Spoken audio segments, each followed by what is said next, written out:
O nascimento de Jesus Cristo foi assim. Estando Maria, sua mãe, desposada com José, sem que tivessem ainda coabitado, achou-se grávida pelo Espírito Santo. Mas José, seu esposo, sendo justo e não querendo infamar, resolveu deixá-la secretamente.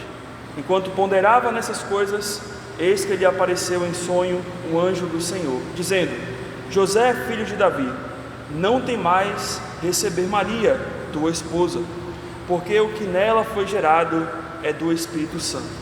Ela dará à luz um filho e lhe porás o nome de Jesus, porque ele salvará o seu povo dos seus pecados. Ora, tudo isto aconteceu para que se cumprisse o que fora dito pelo Senhor por intermédio do profeta: eis que uma virgem conceberá e dará à luz um filho, e ele será chamado pelo nome de Emanuel, que quer dizer Deus conosco. Vamos orar ao Senhor. Senhor Deus, nós agradecemos muito a Ti, porque hoje podemos abrir a Tua palavra nesta celebração de Natal, do Teu advento, da Tua vinda, para ouvirmos, Deus, uma grande promessa que o Senhor tem aqui na Tua palavra para nós, o Emanuel, o Deus conosco. Que possamos, Senhor, compreender esta verdade hoje, possamos ainda mais conhecer essa promessa e experimentá-la, Deus, todos os dias de nossa vida. Que o Senhor realmente possa fixar em nosso coração a promessa do Emanuel, do Deus conosco, e em tudo, Deus, possamos Te glorificar através das nossas vidas, sabendo e crendo que o Senhor está conosco, que o Senhor está presente em nossas vidas, que nada, Deus, ocorre em nossa vida sem um propósito, sem um plano, mas tudo está colaborando para o Teu plano santo e bendito, e possamos, Deus, confiar unicamente nesta promessa: Deus está conosco. Oramos no nome de Jesus Cristo. Amém. O nascimento do Senhor Jesus, quando a gente olha para o Evangelho de Mateus, ele começa com Maria se encontrando grávida do Espírito Santo, ou pelo Espírito Santo. E Maria, claro, ainda não tinha se relacionado com um homem, era virgem com seu esposo, mas se achava grávida pelo Espírito Santo. E, claro, Maria conta a José, e José decide, dentro do contexto do judaísmo, ele que era o noivo de Maria, mas considerado esposo pelo contexto da cultura judaica, ele resolve romper o noivado de modo legal com Maria, sem inflamar, como a gente nota aqui no versículo 19 de Mateus capítulo 1. José não queria expor Maria à vergonha, até porque se Maria fosse considerada como infiel, o que iria acontecer com ela era praticamente a morte, por conta que ela adulterou. Ela seria punida conforme a lei, através da punição da morte. Entretanto, um anjo do Senhor aparece, e enquanto José está pensando em deixá-la, em dar a carta de divórcio para ela, naquela época era assim, para que não viesse a inflamar o nome de Maria, e Maria, portanto, viesse a ser morta por conta disso, o Senhor prepara um anjo, leva o anjo até José, e em sonho, ele ordena que José não rejeitasse a Maria, mas que pudesse recebê-la, porque o que era gerado em seu ventre não era de um fruto de infidelidade, mas pelo contrário, era de algo sobrenatural, era do Espírito Santo, e o cumprimento da promessa daquela criança que estava gerando ali Maria em seu ventre, era exatamente de uma criança, um bebê, que depois iria se tornar um homem, iria ele, o Messias, morrer levando os pecados do seu povo, como nós lemos ali no versículo 21, quando diz: e ela dará à luz um filho, e porás o nome de Jesus, porque ele salvará o seu povo dos pecados deles. E essa, irmãos, é a primeira vez no Evangelho de Mateus em que, no versículo 23, aparece uma profecia do Antigo Testamento se referindo a Jesus Cristo. Mateus vai recitar ao menos 60 vezes, 60 profecias bíblicas a respeito de Jesus em sua carta. E aqui é a primeira vez que aparece a promessa, uma promessa do Antigo Testamento que se refere a Jesus Cristo. E a promessa é: Emanuel, Deus conosco. Quando nós lemos no versículo 23: e eis que a virgem conceberá e dará à luz um filho, e ele será chamado pelo nome Emanuel, que quer dizer Deus conosco. E aqui Mateus, ele para um pouco a história aqui para voltar para aquela profecia, e ele cita aqui o profeta Isaías, e ele vê exatamente no cumprimento do nascimento de Cristo, de Maria, virgem, exatamente aquilo que o profeta Isaías diz ali em Isaías 7,14. Praticamente Mateus, ele copia e cola o que está lá em Isaías 7,14, quando é dito: portanto, o Senhor mesmo vos dará um sinal, e eis que uma virgem conceberá e dará à luz um filho, e lhe chamará Emanuel. E é interessante entender o contexto de quando Isaías 7,14 é dito aqui nas Escrituras. Eu gostaria que você pudesse ir lá em Isaías capítulo 7, rapidamente, para entender esse contexto. Vale muito a pena, e isso tem muito sentido, tem muito a ver com as nossas vidas hoje também. Então, nessa época de Isaías 7, enquanto você está folheando a sua Bíblia e chegando lá até esta passagem, aqui era por volta de 700 anos antes de Cristo. Deus levanta o profeta Isaías, do qual dá ele um difícil encargo. E o encargo é: Isaías, você vai ter que pregar a nação de Judá que está rebelde contra mim. Você vai ter que pregar a nação de Judá que está longe da minha presença, que está ligado à idolatria dos seus corações, a outros deuses que não sou eu. Eles estão vivendo uma vida de devassidão, uma vida completamente longe de mim, daquilo que eu planejei, daquilo que eu tracei para eles. Então vai lá e prega para essa nação. Então Deus levanta Isaías para exortar o povo, para que o povo voltasse para ele, a fim de que não trouxesse juízo contra a nação.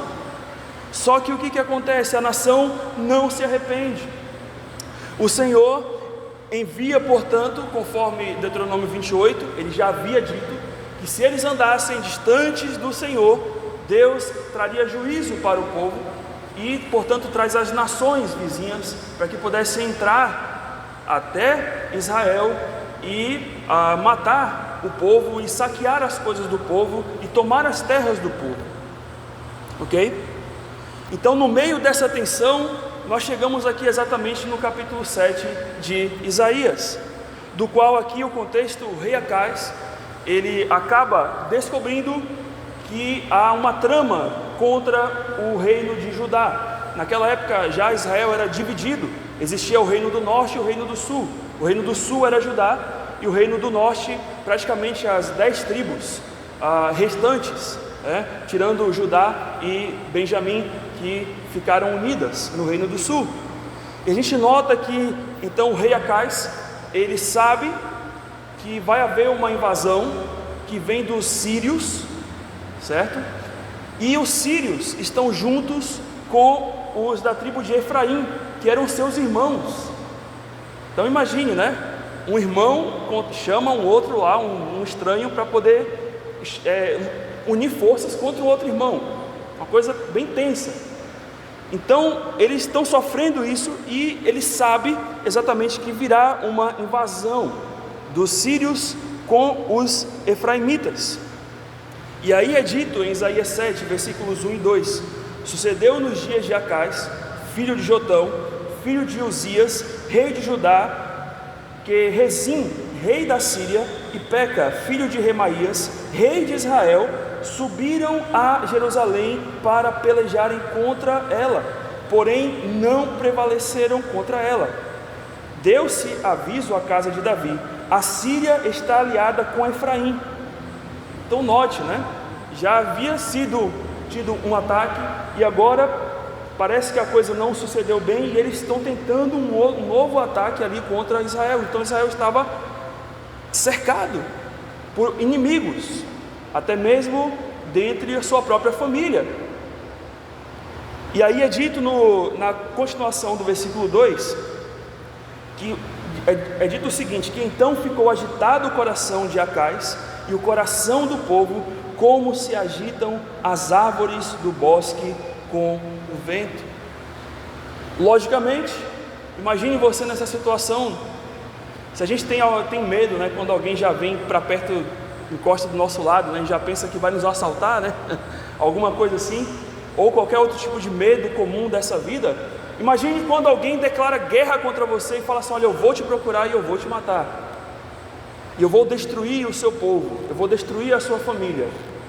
A tensão é grande, e o rei Acais e o povo de Israel, que estavam longe de Deus, aqui eles parecem que sentem, eles têm um sentimento de estarem aflitos com medo, trêmulos, com o coração talvez ansioso pelo que iria acontecer, talvez pensando: será que Judá vai ser destruída?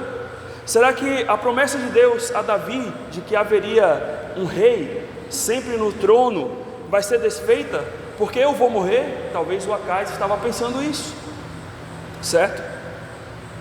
E aí Deus tranquiliza o coração de Acais nos versículos seguintes, versículos 4 a 7, dizendo que a Síria e Efraim não teriam sucesso contra Israel, quando é dito lá no versículo 4 de Isaías 7: e diz-lhe: acautela-te e aquieta-te, não temas, nem se desanime o teu coração por causa destes dois tocos de tições fumegantes, por causa do ardor da ira de Rezim e da Síria e do filho de Remalias, porquanto a Síria resolveu fazer-te mal, bem como Efraim e o filho de Remalias, dizendo: subamos contra Judá e amedrontamo-nos e conquistemos para nós e façamos reinar no meio dele o filho de Tabeal.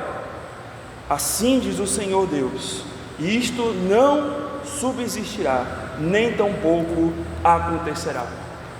E aqui parece que Deus vem a esse povo que, mesmo distante dele, mesmo em idolatria, Deus vai até esse povo e fala assim: olha, eu estou com vocês, não vai acontecer nada, não vai ter nenhum mal, eu estou aqui, isso não vai se suceder. E aí Deus continua ainda mais, quando você olha ali para os versículos 10 a 14, que é onde chega no ponto aqui da nossa profecia a respeito do Emanuel, quando Deus vai encorajar ao rei Acais a sua fé, para que confie naquilo que Deus tinha acabado de dizer. E diz assim no versículo 10: e continuou o Senhor a falar a Acais, dizendo: pede ao Senhor teu Deus, pede ao Senhor teu Deus um sinal, quer seja embaixo na profundeza, ou em cima nas alturas. E Acais, porém, disse-lhe: não pedirei, nem tentarei ao Senhor. Então disse o profeta: ouvi agora, ó casa de Davi, acaso não vos basta fatigardes os homens, mas ainda fatigais também ao meu Deus? Portanto, o Senhor mesmo vos dará um sinal, e eis que a virgem conceberá e dará à luz um filho, e chamará Emanuel. E aqui é interessante, porque note que o Senhor sabia que o coração de Acais não estava totalmente confiante naquilo que ele acabou de ouvir, como nós. Muitas vezes nós lemos a palavra de Deus, ouvimos a palavra de Deus, mas parece que será mesmo que a Síria não vai me atacar? Será mesmo que Efraim vai ter coragem de fazer? Será que eles vão fazer isso mesmo? Será que Deus vai impedir esse povo?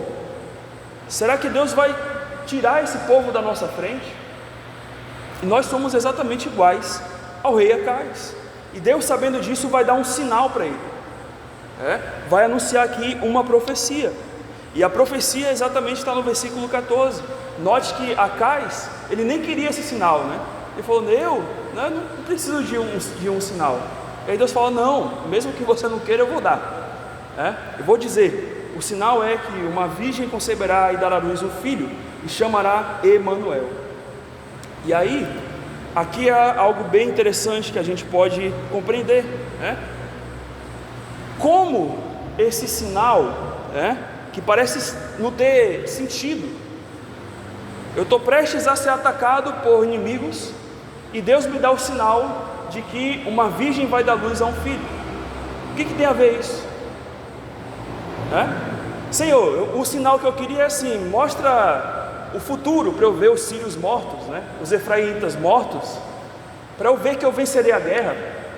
Mas como assim esse sinal de uma virgem que vai dar luz a um filho e vai ser chamado de Emanuel tem a ver com a guerra que eu vou enfrentar agora há pouco com os sírios e os efraimitas? Parece não ter sentido isso, mas tem. A ideia aqui apresentada pelo Senhor é que há o que nós chamamos na teologia de uma profecia com um duplo cumprimento, ou com uma dupla aplicação. A primeira aplicação dessa profecia se refere exatamente ao tempo de Isaías. Isaías previu que uma mulher de sua época daria luz a uma criança como um sinal de que Deus estaria com o seu povo durante aquele conflito. E isso acontece no capítulo 8, quando nós lemos ali no versículo 3, é dito o seguinte, capítulo 8, 3 de Isaías: fui ter com a profetisa, ela concebeu e deu à luz um filho. Então me disse o Senhor, põe-lhe o nome de rápido despojo, presa segura, porque antes que o menino saiba dizer meu pai ou minha mãe, serão levadas as riquezas de Damasco e os despojos de Samaria diante do rei da Assíria. Então note que aqui é a primeira aplicação dessa profecia. Ou seja, o que Deus está querendo dizer aqui?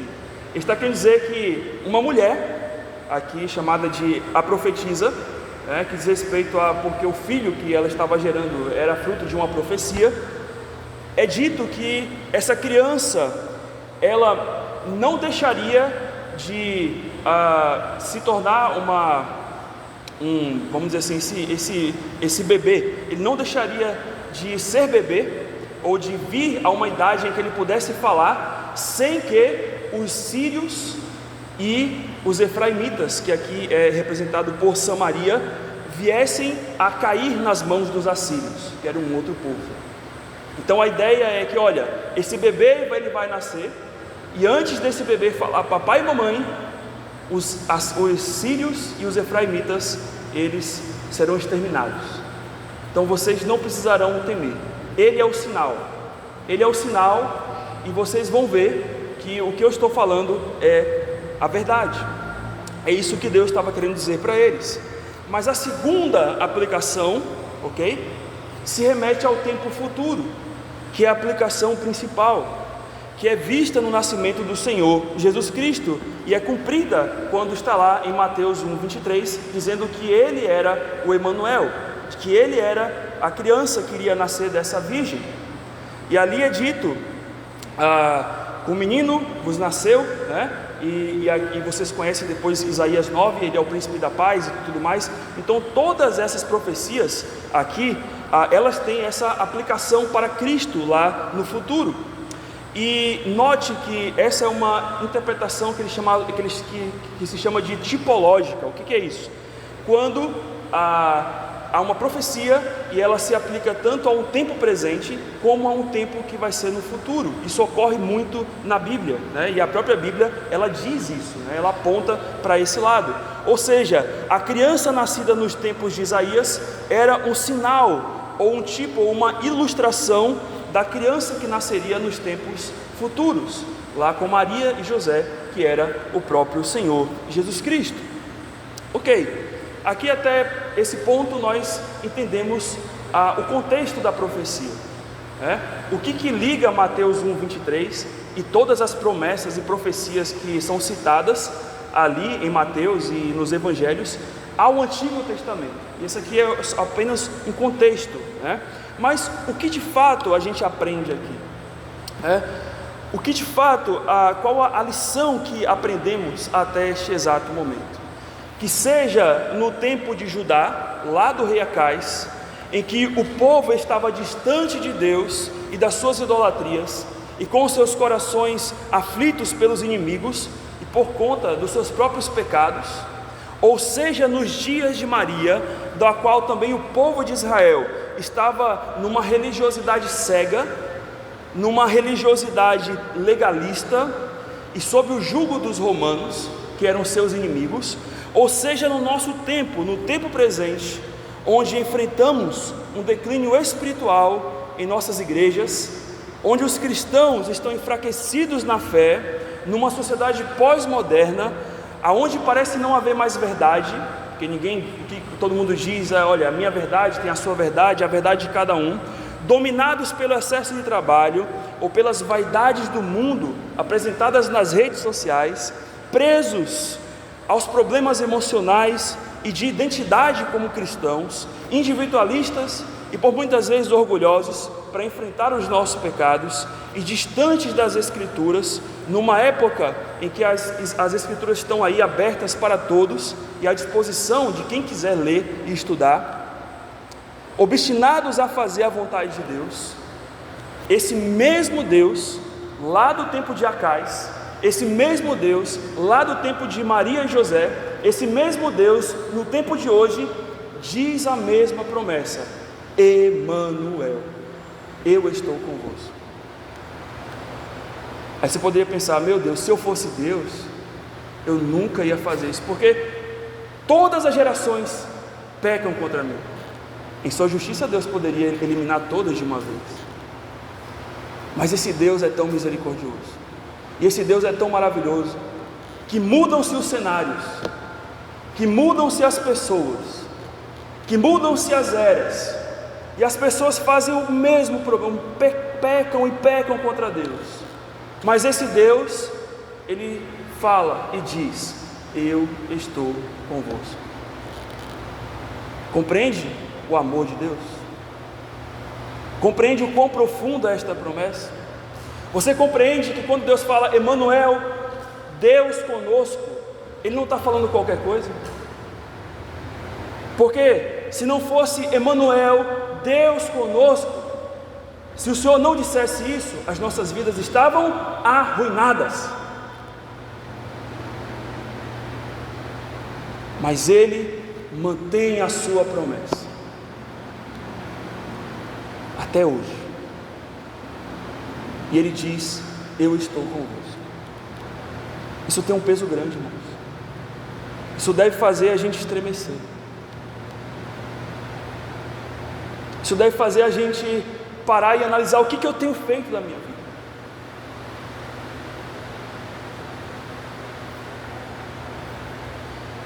Ele diz: eu estou com vocês. Deus está conosco, irmãos, e isso nos basta para viver inteiramente para Ele. É isso que eu quero que vocês compreendam hoje. Deus, Ele está conosco. Ele poderia muito bem não estar conosco. Ele poderia muito bem nos mandar para a condenação eterna, e Ele não seria injusto por causa disso. Ele seria justo, mas Ele não faz isso. Então o que nos basta agora? Viver para Ele. Não podemos ser como Israel, não podemos ser como o povo no tempo de Maria e José, como os fariseus, e não podemos ser mais como talvez nós estamos sendo para o Senhor.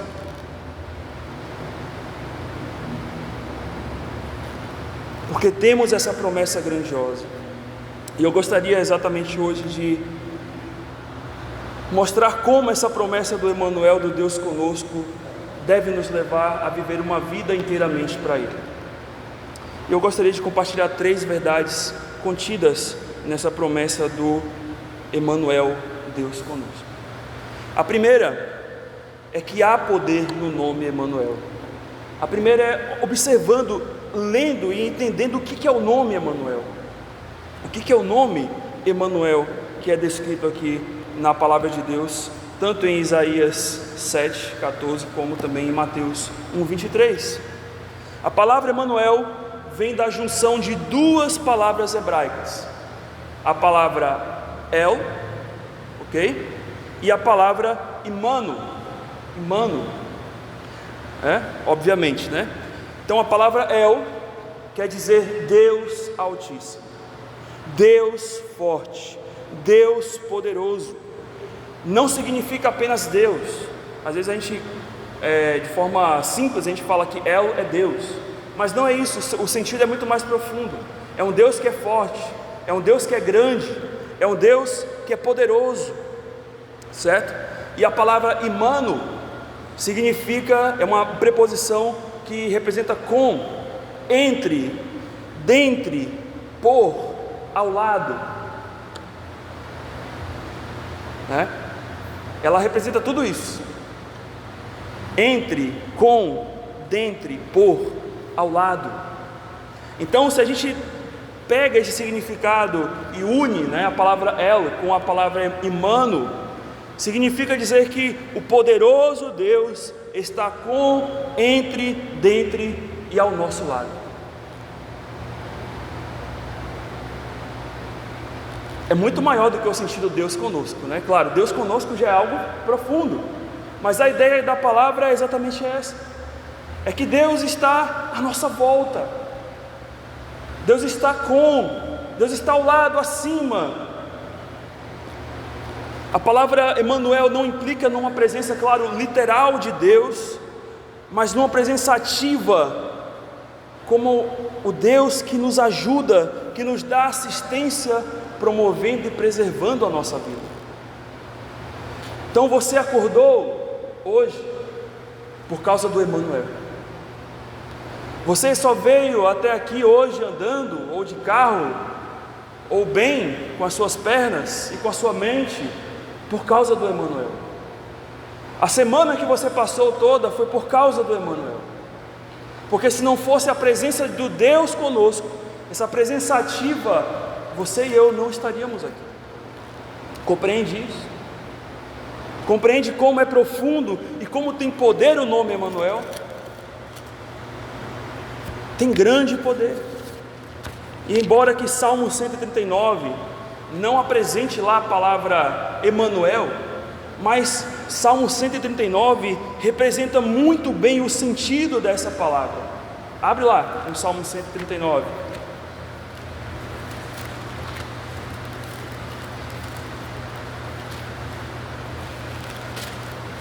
Quando nós lemos assim, eu vou ler até o versículo 10. Perceba o Deus Emanuel aqui. Senhor, tu me sondas e me conheces, sabe quando me assento e quando me levanto. De longe penetras os meus pensamentos, esquadrinhas o meu andar e o meu deitar, conheces todos os meus caminhos, ainda a palavra não me chegou à língua, e tu, Senhor, já a conheces toda. Tu me cercas por trás e por diante, e sobre mim pões a mão. Tal conhecimento é maravilhoso demais para mim, é sobremodo elevado, não posso atingir. Para onde me ausentarei do teu espírito? Para onde fugirei da tua face? Se subo aos céus, lá estás. Se faço a minha cama no mais profundo abismo, lá estás também. Se tomo as asas da alvorada e me detenho nos confins dos mares, ainda lá haverá de guiar a tua mão e a tua destra me susterá. Apareceu a palavra Emanuel aqui alguma vez? Não. Mas apresenta o que aqui? O sentido do que é Emanuel. Emanuel é isso. O Emanuel te conhece, porque ele está com você. O Emanuel sabe para onde você vai. Você pode ir para cima, para baixo, pode ir para os confins dos mares, pode se esconder, mas você nunca vai ficar sem a presença do Emanuel, porque ele está presente. E aí, se em qualquer lugar ou situação em que o povo de Deus se encontra, a presença poderosa do Senhor está, então como, portanto, posso temer como o rei Acais e o povo de Judá? Como, portanto, eu posso me lamentar sem esperança, ou ficar parado frente aos desafios, porque eu tenho um Deus que está ao meu lado e aonde eu vou e me sustenta?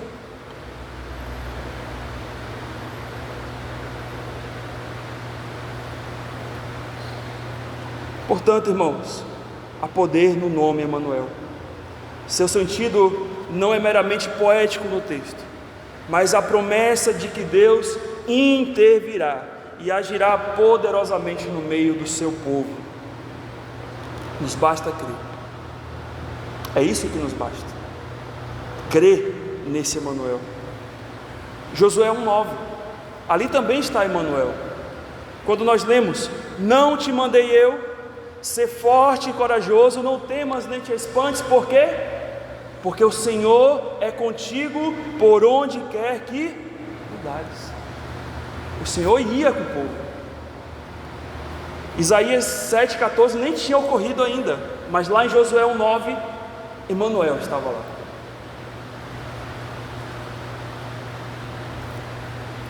Irmãos, o problema não é Emanuel. O problema é se a gente está com Deus. O problema não é Deus conosco, porque Ele está. E a gente vai ver mais aqui.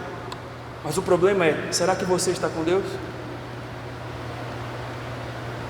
Será que realmente você está com Deus? Mas há também outra verdade no nome Emanuel. Não há apenas poder, claro, como se já não bastasse, mas há também graça no nome Emanuel. A promessa do Emanuel, Deus conosco, carrega em si a graça que Deus nos deu.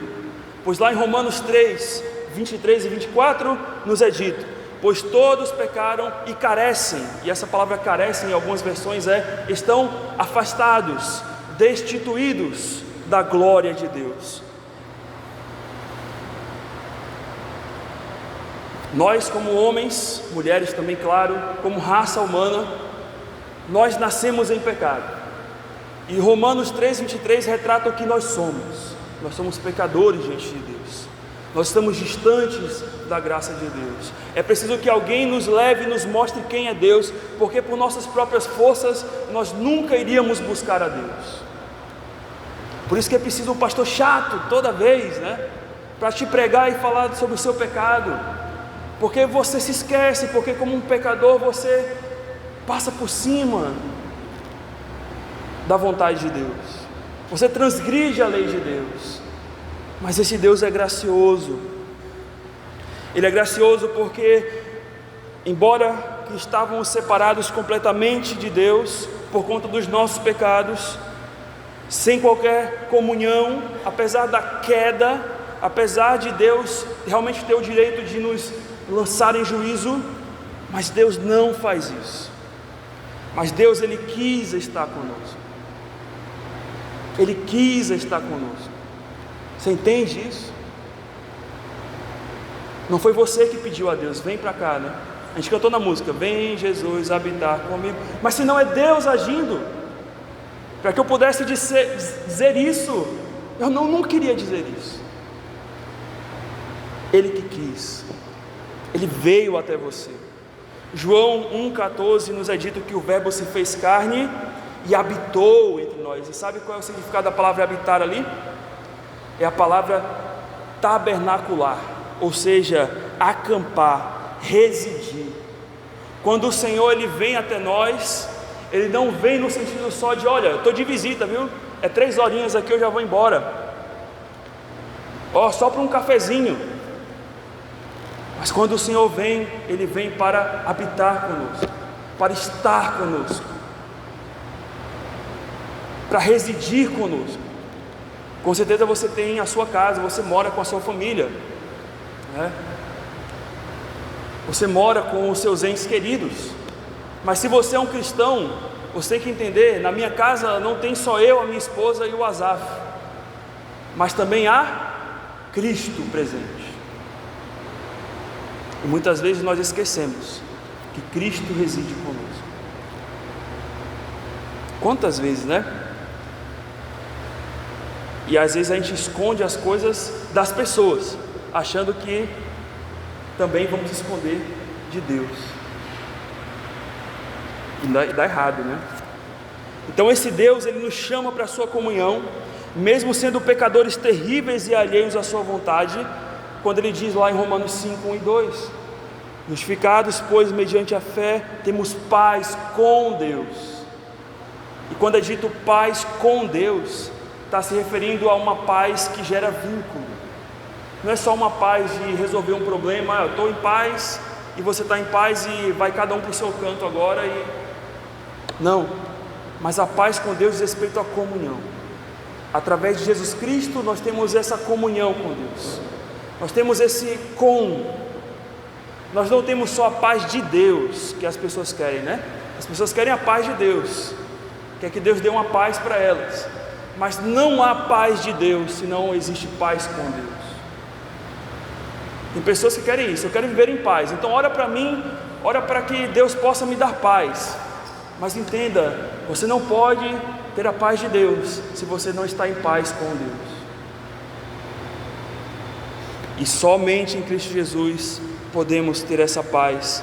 E aí nós, portanto, aqueles que creem em seu nome, que creem em Jesus Cristo como Senhor e Salvador, esses, portanto, podem desfrutar da promessa que está em João 14, 23, aonde o próprio Senhor Jesus diz: e se alguém me ama, guardará as minhas palavras, e o Pai o amará, e viremos para ele e habitaremos com ele, e faremos nele morada. Então, se não for por meio de Jesus Cristo, pela graça que Deus concede merecida, nem eu e nem você podemos desfrutar do Emmanuel, o Deus conosco.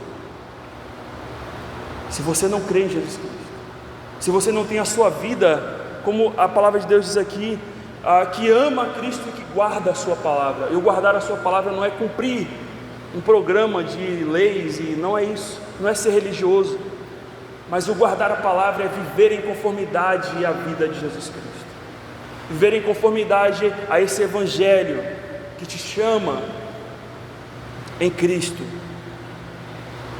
E você agora habitará, e o Senhor habitará contigo nesse relacionamento de amor.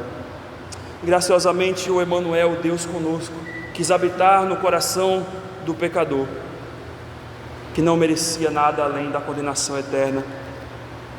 Então, como ainda os meus pecados e as tentações, ou qualquer sentimento aflitivo na minha alma, ou as batalhas emocionais ainda persistem no meu coração, se o Deus Emmanuel graciosamente habita nele. Eu sei, irmãos, todos nós somos sujeitos a momentos ruins na vida, momentos em que nós cansamos, momentos em que a pressão é grande, e esse ano realmente os irmãos sabem, com a pressão lá em nossa igreja, as batalhas que nós passamos lá com a nossa obra e ainda estamos passando, foram difíceis, e teve momentos que eu falei, olha, parece que dá vontade de desistir, você fica tentado a afastar, e olha, é melhor parar um pouco, é melhor a gente repensar. Mas se não fosse o Deus Emmanuel, nós não estaríamos aqui. Nós não estaríamos aqui. E quando Deus chega, como a gente falou lá no Salmo, as torrentes do Negueb, Deus manda. Quando você é provado, quando você é colocado para realmente experimentar aquilo que Paulo diz em 1 Coríntios 12, que a minha graça te basta, e o meu poder se aperfeiçoa aí sim, você pode ver o Deus Emmanuel agindo de uma forma que você fala assim, inacreditável, pastor, eu não sei como Deus, em 6 meses de campanha, conseguimos levantar quase 200 mil para a nossa obra. Somos uma igreja de aproximadamente 18 pessoas. Como é isso, pastor? Que coisa impossível, me dá um sinal aí, pastor. O sinal lá de 7,14. Deus conosco. Não é óleo, não é fogueira, não é barganha com Deus, não é copo d'água, nada disso. É apenas você crer no Emanuel, na graça de Deus, na graça que tem esse nome. 2 Coríntios 5,17 diz: e assim, se alguém está em Cristo, é nova criatura. As coisas velhas já passaram, eis que tudo se fizeram novas. E note como ele diz: se alguém está em Cristo. A gente podia também colocar aqui, não estaria errado, se alguém está com Cristo. Se alguém está com Cristo, as coisas velhas passaram. Então,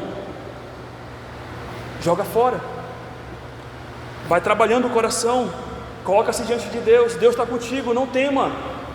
A graça de Deus está contigo. Deus quis te amar, Deus quis trazer a presença dEle para a tua vida. Então abraça isso, enfrenta o desafio. Pastor, mas é difícil. Mas Deus está conosco. Pastor, mas pode ser que aconteça isso. Pode ser, mas se acontecer, Deus estará com você e não importa. Porque se até mesmo você morrer salvo em Cristo, você estará com o Senhor para sempre. Você só tem uma vida aqui. Viva inteiramente para o Senhor, Emanuel. Se entregue a Ele. Se entregue a essa graça maravilhosa que Ele te ofereceu. Custe o que custar. Não fique no cis. Há um Deus maior. Há um Deus que quer te fazer nova criatura, que quer fazer com que as coisas velhas que você carrega no seu coração, com os medos, com as ansiedades e todas as coisas que perturbam a sua alma, sejam colocadas no chão, sejam lançadas para longe, e você viva como nova criatura para Ele. Então não tema. Se você coloca condições para servir a Deus, então não há condições para você servir. Esse Emanuel não. Porque esse Emanuel, do jeito em que você está, Ele ainda está com você. Mas será que eu, do jeito que eu estou, não posso estar com Deus? Eu posso, porque a graça dele me sustenta. É o que Paulo diz: a minha graça te basta. Então vai e faz. Vai lá e serve a Deus. Deixa que as demais coisas vos serão acrescentadas. Serve ao Senhor. Cristo não parou naquela cruz e falou assim: não, então aqui já era. A cruz não. Passa de mim este cálice, Senhor, não. Mas Ele falou: seja feita a tua vontade. Se não fosse isso, se não fosse Deus naquela cruz, fazendo essa conciliação do Deus Emanuel, derramando a sua graça em nossas vidas, não iria dar certo, meus irmãos. Porque há muitas coisas que nos impedem de poder servir a Deus, há muitas coisas, mas não podemos recuar. A gente não pode deixar de servir ao Deus que não colocou nenhum empecilho para nos dar a vida eterna. E a última verdade desta noite é que há esperança no nome Emanuel. João 14, 1 e 2, o próprio Emanuel, o Senhor Jesus, ele diz aos seus discípulos pouco antes da sua partida: não se turbe o vosso coração, credes em Deus e credes também em mim.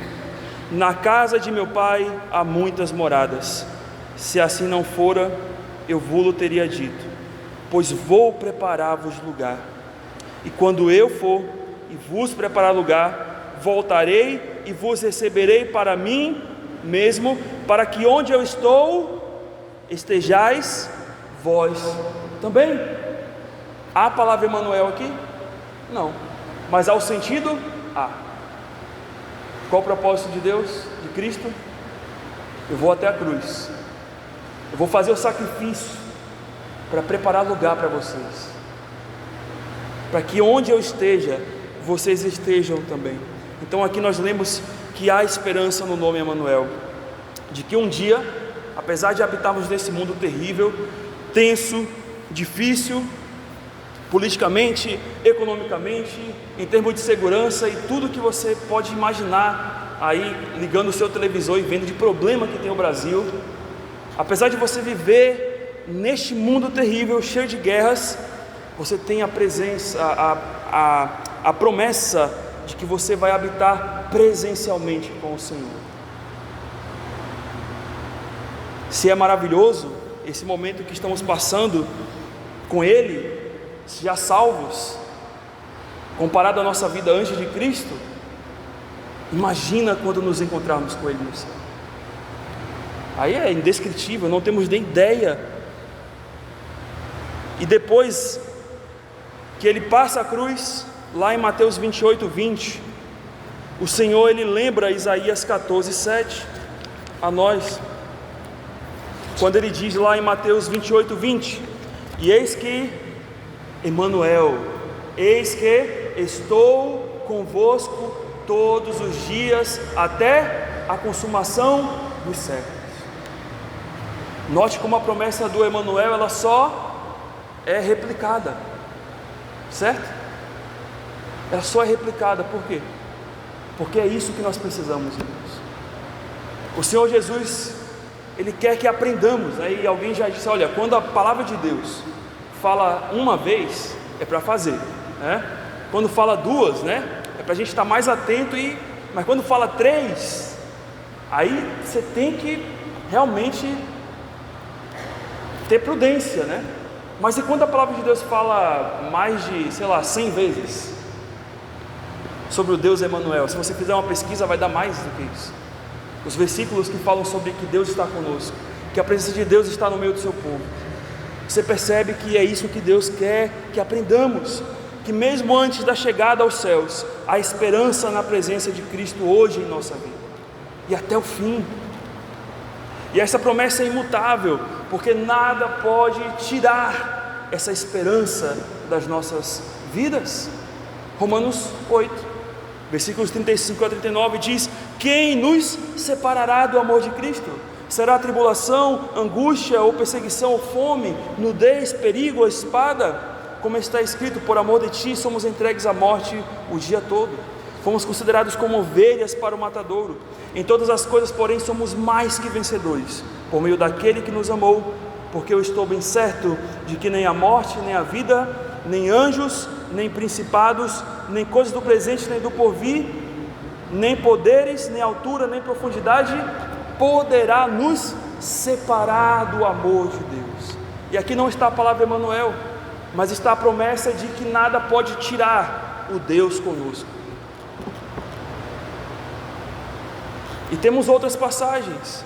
Olha Deuteronômio 31:6: sede fortes e corajosos, não temais, nem vos atemorize diante deles, porque o Senhor vosso Deus é o que vai convosco. Você vai para Isaías 41:10: não temas, eu sou contigo, não te assombres, eu sou o teu Deus, eu te fortaleço e te ajudo e te sustento com a minha destra fiel. Deus conosco. Você vai em Salmo 27:10: porque se seu pai e a sua mãe te desampararem, o Senhor te acolherá, o Senhor nunca vai te abandonar. Se você vai em Hebreus 13:5: de maneira nenhuma te deixarei, nunca jamais te abandonarei. Se você ler 1 João 4:4: maior é aquele que está em vós, do que aquele que está no mundo. Se você vai para Apocalipse, para o último livro das Escrituras, nos últimos capítulos, você vai lá no 21, capítulo 21, 3-5, olha o que ele diz lá: então ouvi grande voz vinda do trono dizendo: eis o tabernáculo de Deus com os homens. Lembra de João 14, Cristo vindo morar conosco? Volta aqui o contexto, e ele traz de lá e vem: Deus habitará com eles, e eles serão povos de Deus, e Deus mesmo estará com eles, e lhes enxugará dos olhos toda lágrima, e a morte já não existirá, e já não haverá luto, nem pranto, nem dor, porque as primeiras coisas passaram. Então a Bíblia, ela está mostrando essa promessa grandiosa: Deus conosco. Meus irmãos, o Senhor está conosco.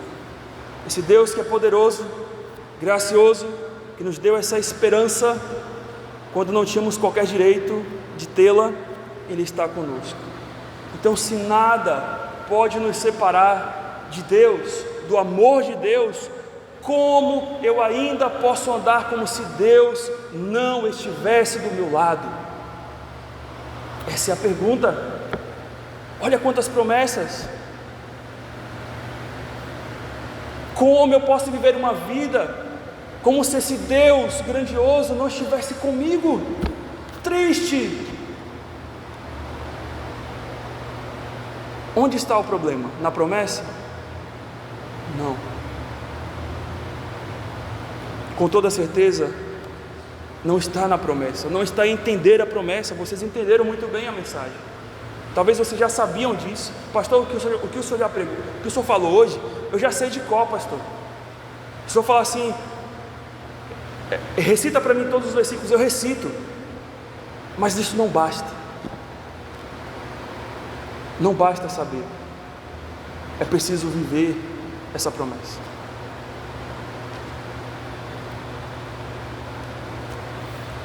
Por isso que a pergunta principal dessa noite, nós já falamos muito do Deus conosco, mas a pergunta é: você está com Deus?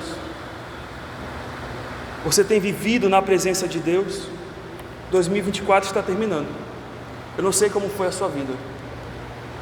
Eu não sei se você todos os dias de 24 desfrutou de uma comunhão com Deus, lendo a sua Bíblia, orando, passando tempo com Deus. Eu não sei se nesse ano de 24 você ardeu no seu coração, você está na presença de Deus, querer Deus, almejar Deus, curvar a sua cabeça, a sua mente e dizer assim: Senhor, eu estou tão sufocado aqui com tanta coisa, com tanto trabalho, com tanto estudo, mas eu quero o Senhor. Eu vou me esforçar para ter um tempo de qualidade contigo, para passar ouvindo a tua voz, lendo a tua palavra, crescendo contigo. Eu não sei se foi assim, ou se foi o contrário, ou se esse ano você viveu o contrário. As redes sociais te dominaram, né? São os nossos sírios, são os efraimitas. A gente não tem mais a Babilônia para nos atacar, não temos os assírios, não temos os leões para nos atacar no Coliseu. Nós temos as redes sociais, que muitas vezes é pior do que isso tudo, que nos tiram tempo, nos tiram foco, nos tiram o coração. É o excesso de trabalho, é a busca por ganhar mais. Vou ganhar mais dinheiro, vou ganhar mais dinheiro. E aí você vai adorando o Mamon, ao invés do Emanuel. E aí você vai se esfriando, vai se esfriando, vai se afastando, e no fim de tudo, está longe de Deus. Eu não sei como foi, mas eu sei de uma coisa: você hoje tem a possibilidade de fazer diferente daquilo que você fez ao longo desse ano e dos anos passados. Se o seu coração está de pedra hoje, se o seu coração está duro, Deus quer te quebrantar. Se o seu coração está doído, está amargurado por alguma coisa, Deus quer te consolar. Deus quer ser o teu Emanuel nesse momento. Deus quer estar perto de você, seja lá o que aconteceu. Você tem a possibilidade de pedir a Deus para que a presença dele esteja na tua vida, que você almeje e deseje essa presença no ano de 25, que já está logo às portas, porque ele prometeu que estaria contigo. Mas ore para que você esteja com ele. Peça a ele: Senhor, se for salvação, clame a ele: Senhor, me salva, e faz compreender que o teu filho morreu por mim, que eu preciso dele. Se for renovação, se for reconciliação, se for consagração, clame a Deus, porque só o Emanuel fará sentido na sua vida, só o Emanuel trará alegria na sua vida, só o Emanuel te basta, só o Emanuel, só Ele que é a razão da nossa vida. Foi por isso que Cristo veio, para que não pudéssemos andar perdidos, como ovelhas desgarradas, né? Mas para que Ele pudesse nos unir a Ele, no aprisco eterno que logo em breve vai chegar. E ali, como lemos em Apocalipse, não haverá mais morte, nem dor, nem pranto, porque as primeiras coisas passaram. E onde você estará depois que passar essa vida? Na eternidade? Com Deus? Ou sem Deus? Esse é o momento de você vir ao Emanuel e crer nele. Vamos orar ao Senhor. Senhor Deus, nós estamos diante do Senhor, diante dessa promessa, Deus, da Tua palavra do Emanuel. Senhor, te pedimos que tudo isso que foi falado aqui, que foi dito, Deus, realmente tenha sentido em nossa vida,